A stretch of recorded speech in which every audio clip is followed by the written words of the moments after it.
वंदे मातरम। आज से इस यूट्यूब चैनल पर आप सभी का हार्दिक अभिनंदन।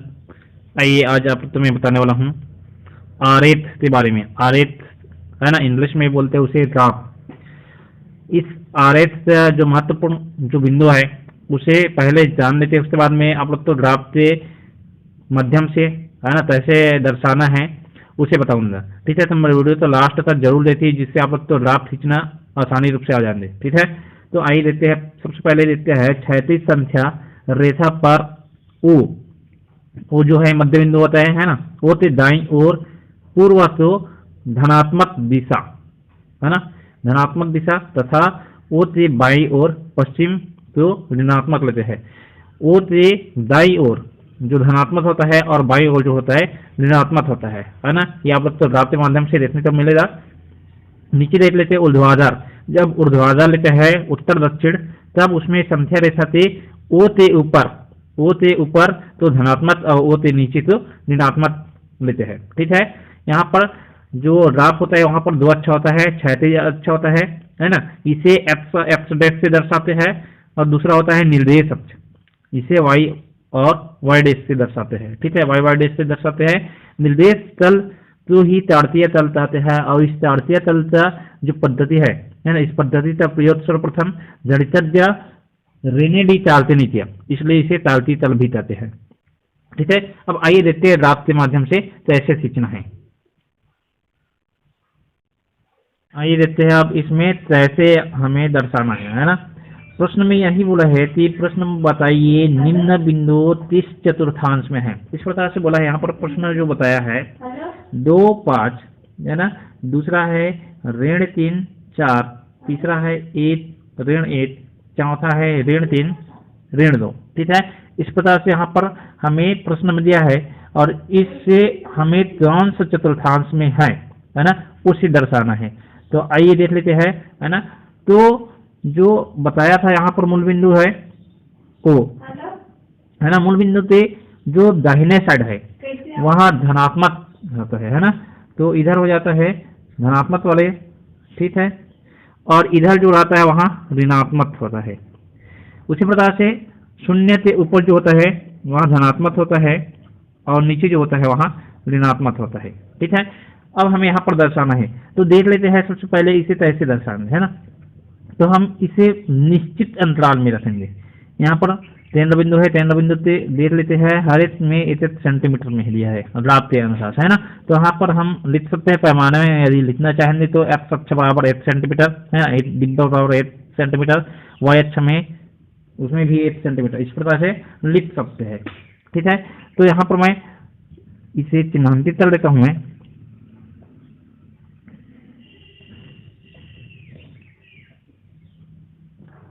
देख लीजिए, इसमें सभी का मैं यहाँ पर नाम अंकित कर लिया है ना। इस शून्य से ओ से दाईं ओर धनात्मक, ओ से बाईं ओर ऋणात्मक, ऊपर धनात्मक नीचे ऋणात्मक होता है। अब हमें दर्शाना है ना, ये जो होता है ना, उस चतुर्थांश को मैं बता देता हूँ। ये जो होता है उसे प्रथम चतुर्थांश आते हैं, और इसमें दोनों साइड धनात्मक वाले संख्या रख सकते हैं। ये प्रथम चतुर्थांश होते हैं। उसी प्रकार से इधर जो होता है ना, वहाँ द्वितीय चतुर्थांश होता है। ठीक है, उस द्वितीय चतुर्थांश में क्या होता है ऋण, और यहाँ पर होता है धन। ठीक है, ये तो हो गया द्वितीय चतुर्थांश। तृतीय चतुर्थांश में होता है ऋण और ऋण। ठीक है, ये तो हो गया तृतीय चतुर्थांश, और चतुर्थ चतुर्थांश में होता है धन और ऋण। ठीक है, इस प्रकार से 4 चतुर्थांश होते हैं। ये प्रथम चतुर्थांश ऋण और धन, द्वितीय चतुर्थांश ऋण ऋण, तृतीय चतुर्थांश और धन और ऋण चतुर्थ चतुर्थांश में होता है। ठीक है, अब देख लेते हैं यहाँ पर 2 और 5 कौन सा चतुर्थांश में है। तो 2 और 5, 2 भी धनात्मक 5 भी धनात्मक है ना, तो धनात्मक वाले किसमें रखना है, इस प्रकार से। इसमें भी देख लीजिए एक्स वाई मान रखे, जो जहाँ पर वहाँ पर एक्स मान है 2, वाई मान है 5, एक्स मान है ऋण 3, वाई मान है 4, एक्स मान है 1, वाई मान है ऋण 1, एक्स मान है ऋण 3, वाई मान है ऋण 2। जहां पर प्रथम संख्या लिखा है वहां सभी x समान है और द्वितीय संख्या में लिखा है वहां y समान है। अब देख लेते हैं इसे, है ना, किस तरह से लिखना है। आइए देखते हैं। तो हम यहाँ पर लिखकर बता देते हैं, है ना। हमें सबसे पहले देखना है 2 और 5। 2 जो है x समान है, तो x इधर है इधर, तो 2 यहाँ से लेंगे, ठीक है, x वाले से, और y वाले से लेंगे 5। तो यहाँ पर 2 और इधर से आएंगे 5। यहाँ पर देख लीजिए, ये x समान में है 2 और y समान है 5। तो यहाँ पर हो गया, यहाँ पर हम लिख सकते हैं 2 5, 2 5, ठीक है, ये तो हो गया। उसके बाद में देख लेते हैं दूसरा है ऋण 3 4, है ना, जो कौन सा चतुर्थांश में है, द्वितीय चतुर्थांश में है। तो यहाँ पर ऋण 3 x समान है, तो x समान लिखेंगे ऋण 3 और y समान में है 4। तो x समान में ऋण 3, y समान में 4, यहाँ पर 4 और यहाँ पर ऋण 3 मिलाकर देख सकते हैं x समान में ऋण 3 और y समान में 4 द्वितीय चतुर्थांश में हो, है ना। तो यहाँ पर इसका वैल्यू लिख सकते हैं इस प्रकार से। इसके बाद में लिखना है तीसरा नंबर, देखते हैं। तीसरा नंबर पर है 8 ऋण 8, है ना, अर्थात पहला धनात्मक दूसरा ऋणात्मक। ये कौन सा चतुर्थांश है, चतुर्थ चतुर्थांश में है, अर्थात जो धनात्मक है ना, वह x समान है और ऋणात्मक जो है वह y समान है ना। तो धनात्मक में लिखेंगे x समान में 8 है और y समान में कितना है, ऋण 8। तो यहीं पर देखेंगे, है ना, इसका 8 और इसका ऋण 8, ठीक है। तो जहाँ पर है यहीं पर है, ठीक है, इसका 8 वाला यहाँ पर है, इसका ऋण 8 यहाँ पर है, तो यहीं पर है, इसका हम लिख देंगे 8 ऋण 8, ठीक है। उसके बाद में देखते हैं लास्ट नंबर पर है ऋण 3 ऋण 2, है ना। तो दोनों ऋणात्मक है जो तृतीय चतुर्थांश में है।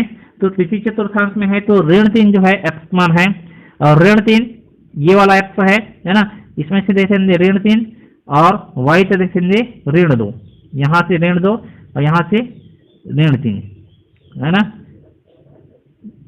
इस प्रकार से। आगे हमने आप लोग तो समझ में, है ना। चाहे तो आप इसे इस प्रकार से स्केल की सहायता से लिख सकते हैं, यदि दर्शाना चाहे तो, है ना, तो आप लोग तो आसानी रूप से समझ में आ जाएंगे।